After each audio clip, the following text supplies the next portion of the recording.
Hi guys, in this video I will show you how to change your location on YouTube.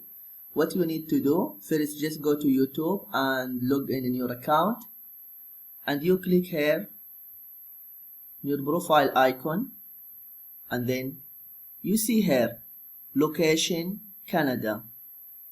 Just click here and then choose your location. You can choose any country. For example, if I choose Colombia, just click here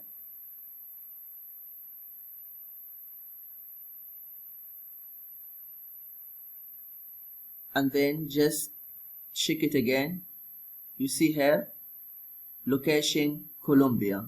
This is what you need to do if you want to change your location on YouTube. I hope this video is helpful. Please don't forget to give a like and subscribe to the channel if you are not subscribed yet. Thank you and see you.